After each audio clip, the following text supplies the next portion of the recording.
Happy journey చెప్పొద్దని చెప్పా. ఇప్పుడు జర్నీ సినిమా గుర్తొస్తుంది.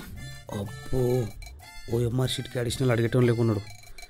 నాది నేనే పట్టుకుంటా. అమ్మో, కట్టను ఓపెన్ ఉంటే ఎంత స్పీడ్ వెళ్తుందో తెలుస్తుంది. మూసేద్దాం. ట్రావెల్ చేస్తున్నప్పుడు పక్కన అమ్మాయి కూర్చుంటే బాగుంటుంది అనుకుంటాం, కానీ నిజంగా కూర్చుంటే ఏం చేయాలో ఎప్పుడు ప్రిపేర్ అవ్వలేదే. దేవుడా, నువ్వు నాకు ఒక లవ్ స్టోరీ రాయటానికి ట్రై చేస్తున్నావా? నేనే దరిద్రుణ్ణి. ఆపమని అడగలేను, వస్తే ఆపుకోలేను. ఇది ఎక్కడ దరిద్రం రా? ఇప్పుడు ఆపేసుకుని కిడ్నీలో స్టోన్స్ పెరిగిపోయి బ్లాడర్ బ్లాస్ట్ అయి చచ్చిపోతే మీ బాబు ఎలా పోయాడని మా బాబుని అడిగినప్పుడు ఉచ్చి ఆపుకోలేకపోయాడు బాబు అని చెప్తే అది విని అందరూ నవ్వితే పోనీలే, అప్పుడైనా రిలేటివ్స్ని హ్యాపీ చేసిన వాడిని అవుతా. ఏమైంది సార్?